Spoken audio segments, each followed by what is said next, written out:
Welcome back to the Homebrew Review. I'm Mr. MegaManFan, and this planet sucks! No, seriously, that's the name of this game for Atari 2600, made by Greg Troutman. This label is probably not the version you will see if you find this cartridge in the wild. And if you buy it from AtariAge.com, you definitely won't get this label. This one comes from Hoser Video, but it's the official scan they have in the Atari Age database. Here's what the game is all about. It's based around the arcade game Lunar Rescue by Taito, where in this version you have to rescue colonists trapped on the planet's surface, but avoid the asteroid belt in the atmosphere between the mothership and the colonists. Unfortunately, you can accidentally squish the little colonists that you're trying to save underneath your ship, so you have to be careful not to land on them. And then, to make matters worse, as this description says, the asteroids will turn into enemy ships after you rescue a colonist, and they start firing at you. Let's see what other people had to say about this game. That's Atari Age's description, but what do other reviewers think of this game? Let's try the video game critic, David Mjorek. I'm probably not pronouncing that right. Sorry, David. You've got a lot of entries on this page, so let's skip ahead. And here's what he had to say. A fairly new lunar lander type game with outstanding graphics. After ejecting from the mothership at the top, you must avoid asteroids and rescue the little guys below. The graphics are about as good as they get on 2600. Colorful, vibrant, high-end resolution. Control is decent, but it's a bit too easy to accidentally crush the little guys. Progressing through the game, the asteroids begin to transform into aggressive aliens. This is a challenging game that requires patience and precise control. Well said, David. Your review is largely on point. It vibes with my own experience of the game, although your readers were a little more savage than you. You gave it a B, they gave it a C+. Coincidentally, that's how I feel about the difference in label art. This official Atari Age Store version I would give a B, and that Hoser Video label I would definitely give a C+. But it is the same game either way. It's still This Planet Sucks no matter what label you get. Now, the truth is, there are some things about this game that are still a mystery to me, despite the fact that I have that official Atari Age version. They know who programmed it, but there's no copyright date listed on the program, which is weird, right? Because they would have licensed it from Greg Troutman to make a physical cartridge and sell it, so why would Greg Troutman not know when he released his own game, or why would he not tell Atari Age?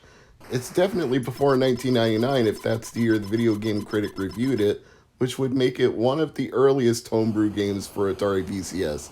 Not saying there weren't some in the 80s or early 90s, but I don't think they are well known or publicized.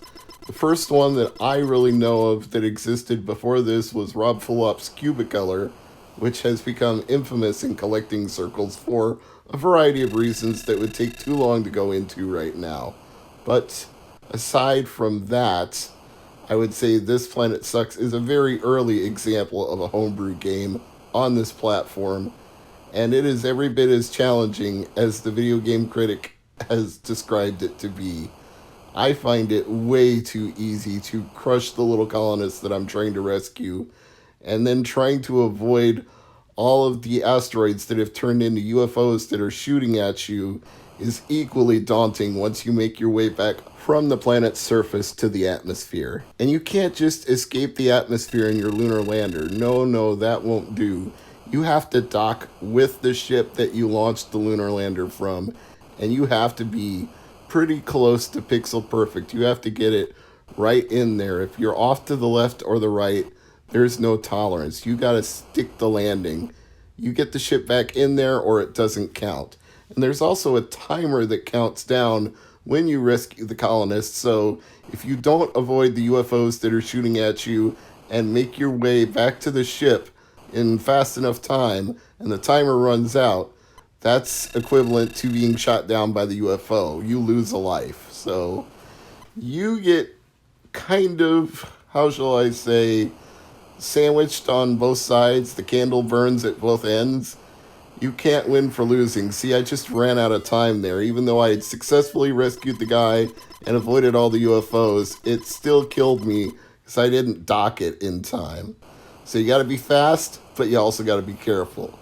You got to maneuver deftly and adeptly, but you also have to move in a way that you can maximize the score bonus once you get that ship down to the colonists and back up, because the time you have left counts towards your score. It's a good game, but I could see a lot of people not being a fan of this one. Like, within the confines of the Atari 2600 Atari VCS platform, it is a good game. It is arguably a better than average game.